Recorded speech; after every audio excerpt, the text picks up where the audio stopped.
जो आज हम अपना एसएसटी में पढ़ने वाले हैं लेसन नंबर 4, जिसका नाम है rivers of India and their planes.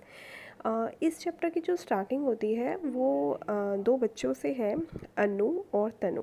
वो क्या कर रहे हैं, वो टीवी देख रहे हैं और जिसमें वो न्यूज़ देखते हैं कि किसी राज्य में फ्लड आ गई है, बाढ़ आ गई है। तो वो अपने फादर से पूछते हैं कि ऐसा क्या होता है कि कभी तो ये नदियाँ एकदम इतनी सूखने लगती हैं और कभी इनमें वाटर इतना ज़्यादा फ्लो करने लगता है कि बाढ़ आ जाती है। तो उनके फादर उनको समझाते हैं। तो वही चीज़ हम समझेंगे कि क्या होता है। सबसे पहले तो आप स्क्रीन पे लिखा देख रहे हो कि India is a country of many reverse. ये हमारा फर्स्ट पॉइंट है। जो इंडिया है वो उसमें बहुत सारी विविधताएं हैं। जैसे हमारे फेस्टिवल्स इतने सारे होते हैं, हमारे यहाँ डिफरेंट रिलीजन के लोग हैं, हमारे यहाँ रिवर्स इतनी सारी है। तो इंडिया को हम रिवर्स की कंट्री भी कहते हैं क्योंकि यहाँ पे बहुत सारी रिवर्स हैं। नॉर्थ से लेकर साउथ तक बहुत सारी हैं। जैसे आपकी इंडस, ब्रह्मपुत्र, गंगा, यमुना, सतलुज, रावी, व्यास, कोशी, मतलब बहुत सारी हैं इसके अलावा भी। और मेनली जो इनका ओरिजिनेशन होता है वो होता है हमारा हिमालयन रेंज से। हमने पढ़ा था लास्ट चैप्टर में, हिमालयन रेंज जो नॉर्थ की तरफ है वो पूरा बर्फ़ से कवर रहता है और जैसे जैसे वहाँ की बर्फ़ पिघलती है तो वहाँ से नदियाँ बन जाती हैं। जो मैंने आपको सेकंड पॉइंट में दे रखा है, आपकी स्क्रीन पे आपको दिख रहा होगा। River originates due to melting of ice और वाटर फ्रॉम रेन। या तो बर्फ़ के पिघलने से या बहुत ज़्यादा बारिश हो तो वहाँ पे नदियाँ बन जाती हैं। ठीक है, इसके बाद आता है हमारा हिमालयन माउंटेन रेंज, जो हमने लास्ट चैप्टर में पढ़ा। हिमालयन का मीनिंग क्या होता है, क्योंकि मोस्टली हमारी रिवर वहीं से निकलती हैं।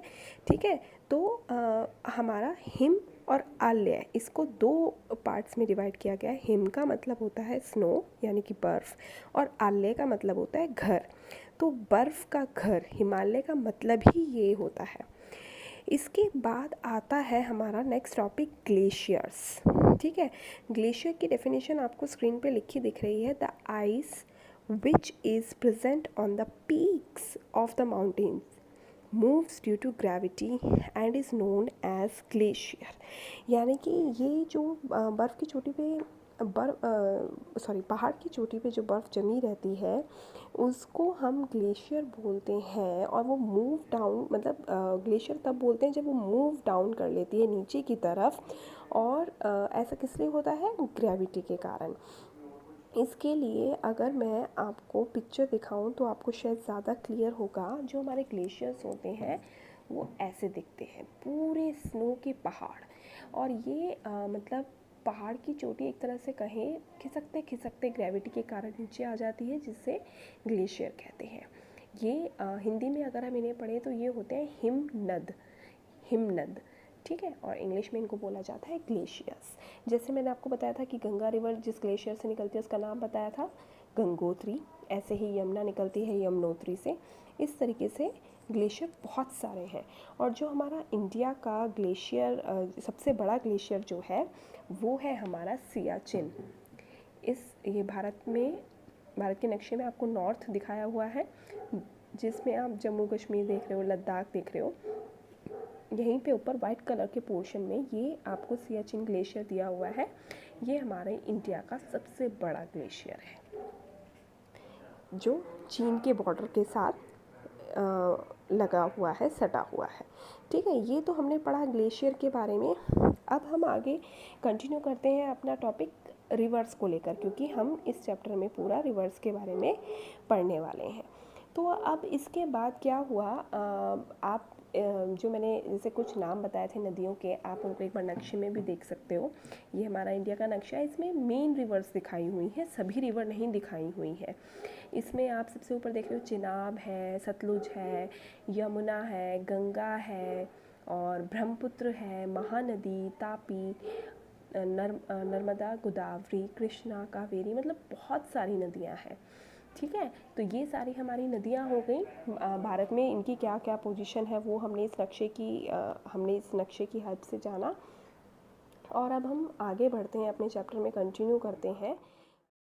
2 टाइप्स की जो हमारी मेन रिवर है वो होती है, एक तो पेरेनियल रिवर और एक होती है सीजनल रिवर। पेरेनियल रिवर जो है वो हमारी ओरिजिनेट तो माउंटेन से ही होती हैं ये दोनों, लेकिन जो पेरेनियल रिवर है वो हमारी due to melting of ice यानी कि बर्फ़ के पिघलने से बनती है। और सीजनल जो है वो भी ओरिजिनेट तो माउंटेन से ही हो रही है, लेकिन उनमें मेनली जो पानी रहता है वो रेनी सीज़न के दौरान रहता है, और बाकी दिनों में या तो उनके अंदर बहुत कम पानी होता है या बिल्कुल ही नहीं होता है। ठीक है, तो सीजनल रिवर तो सिर्फ तभी अच्छे वाटर आते हैं सीजनल रिवर में जब बहुत तेज़ बारिश हो, लेकिन पेरेनियल रिवर में हमेशा थ्रू आउट द ईयर वो पानी से भरी रहती हैं, उनका पानी कभी नहीं सूखता। क्यों? क्योंकि वो तो बर्फ़ के पिघलने से बन रही है, और हमारे तो माउंटेन्स पूरे बर्फ़ के बने हुए हैं। तो अगर जब तक बर्फ़ ख़त्म नहीं होएगी तब तक पानी ख़त्म नहीं होएगा उन रिवर्स का। अब इनके एग्जांपल देखो, जैसे पेरेनियल रिवर है, इसके एग्जांपल मैंने आपको दिए हुए गंगा, यमुना, सतलुज एट्सेट्रा, बहुत सारी हैं। उसके बाद है सीजनल रिवर, जैसे चंबल, बेतवा, कृष्णा और भी बहुत है। ठीक है, इसके बाद हम पढ़ेंगे, हमने पढ़ा एक्चुअली कि रिवर जो है ओरिजिनेट हुई माउंटेन से। तो जब वो माउंटेन से नीचे की तरफ आती हैं बह के, तो बड़े ही स्ट्रॉन्ग फ्लो से आती हैं। फ्लो उनका यानी कि बहाव जो होता है वो बहुत तेज़ होता है। इसका कारण आप सभी को अंदाज़ा होगा, इसके कारण का तो क्यों, क्योंकि माउंटेन इतना ऊंचा होता है और जब नीचे आती है नदी तो एकदम प्रेशर से ढलान पे जो स्लोप होता है माउंटेन का, वो इसका मेन रीज़न है। इसीलिए वो वहाँ से स्ट्रॉन्ग फ्लो से आती हैं और वहाँ पर पहाड़ों में वैली बना लेती हैं। वैली यानी कि जब नदी बहती हुई नीचे आती है तो पहाड़ों में एक ढलान बन जाती है, एक घाटी बन जाती है, जिसे हम वैली कहते हैं। मेनली जो वैली होती है वो एक तो वी शेप की होती है, जैसे आप ये माउंटेन्स में देख रहे हो इस तरीके की बन गई, और एक थोड़ी चौड़ी होती है जिसे हम यू शेप की वैली कहते हैं। वैली हमारा इस लेसन में ऐसा कोई ख़ास है नहीं, इसलिए हम इसके बारे में डिटेल में नहीं पढ़ेंगे। बस हम इतना जानेंगे कि जो वैली होती है वो नदी के बहाव से बनती चली जाती है। इसके बाद क्या होता है कि जो वो बहती हुई नीचे आ जाती है प्लेन्स में, प्लेन एरिया। जैसे अब गंगा नदी को देखो, माउंटेन से बहती बहती नीचे आ जाती है समतल जगह पर। ठीक है, तो उसको हम प्लेन कहते हैं। प्लेन के बारे में हम डिटेल में नेक्स्ट डे में कवर करेंगे, क्योंकि आज हम सिर्फ इतना जानेंगे कि माउंटेन से रिवर्स का ओरिजिनेट हुआ और वो कैसे नीचे तक आई, उन्होंने रिवर्स को कैसे फॉर्म किया, और मेनली रिवर्स कितने तरीके की होती हैं। इसके बाद जो मेन हमें चीज़ें क्वेश्चंस पूछे जाते हैं जीके में, जैसे आप इसमें मैंने आपको दिया हुआ है लॉन्गेस्ट रिवर इन इंडिया। हमारी जो इंडिया में ओनली इन इंडिया यानी कि ओरिजिनेट इंडिया से ही होती है। वैसे तो बहुत रिवर है जो गंगा से बड़ी हैं, बहुत नहीं, 2 रिवर है इंडिया में जो गंगा से बड़ी हैं, लेकिन वो इंडिया में ओरिजिनेट नहीं हुई, इसलिए हम उनको लॉन्गेस्ट रिवर ऑफ इंडिया नहीं कह सकते। तो हम इसमें पढ़ेंगे कि लॉन्गेस्ट रिवर ऑफ इंडिया कौन सी है, गंगा रिवर। उसके बाद आती है गोदावरी सेकंड नंबर पे, और थर्ड नंबर पे हमारी यमुना जो दिल्ली में बहती है। ऐसे ही longest river in the world, पूरे संसार की सबसे लंबी नदी है, वो है नाइल रिवर, नील नदी। तो आप इन फैक्ट्स को एक बार रिवाइज़ करेंगे अच्छे से, ताकि आपको ये चीज़ें याद हो।